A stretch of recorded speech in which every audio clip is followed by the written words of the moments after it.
চাঁদে মানুষ অবতরণের নতুন যুগের পথে এগোচ্ছে চীন।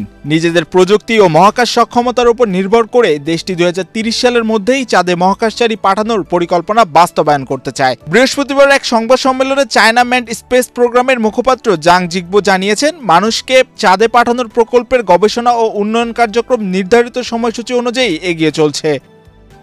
তিনি বলেন, মানুষকে চাঁদে অবতরণ করানোর প্রতিটি ধাপে আমরা গুরুত্বপূর্ণ সাফল্য অর্জন করেছি। এক্সট্রিম মশার কয়েল প্ল্যান্ট ফাইবার দিয়ে তৈরি, তাই সহজে ভাঙে না, সুগন্ধিযুক্ত ও নিরবিচ্ছিন্নভাবে চলে। ডেঙ্গু, চিকুনগুনিয়া বাহী সহ যে কোনো মশার বিরুদ্ধে দেয় এক্সট্রিম সুরক্ষা। 2030 সালের লক্ষ্য বাস্তবায়নে আমরা আত্মবিশ্বাসী। এই মিশনে ব্যবহৃত হবে নতুন প্রজন্মের লং মার্চ 10 রকেট, যা উচ্চ ক্ষমতা সম্পন্ন ও গভীর মহাকাশ অভিযানে উপযোগী করে তৈরি করা হয়েছে।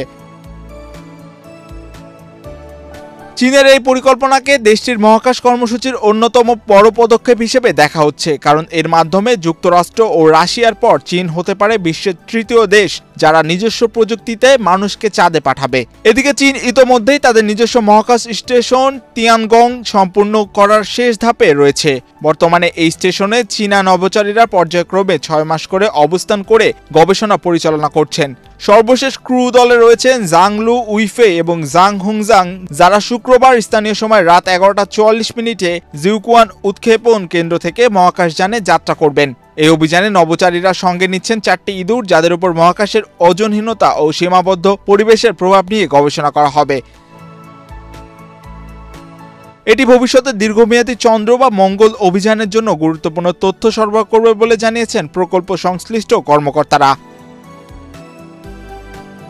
যুক্তরাষ্ট্রের জাতীয় নিরাপত্তা উদ্বেগের কারণে আন্তর্জাতিক মহাকাশ স্টেশন ISS এ অংশগ্রহণ থেকে বাদ পড়ার পর চীন নিজস্ব মহাকাশ স্টেশন তৈরির উদ্যোগ নেয়। বর্তমানে তিয়ানগং স্টেশনকে কেন্দ্র করে চীনের মহাকাশ কর্মসূচি শুধু প্রযুক্তিগত অগ্রগতির প্রতীক নয়, বরং ভূ-রাজনৈতিক প্রতিযোগিতার নতুন কেন্দ্রবিন্দু হয়ে উঠছে। মাহিউজ্জামান, বাংলাদেশ প্রতিদিন।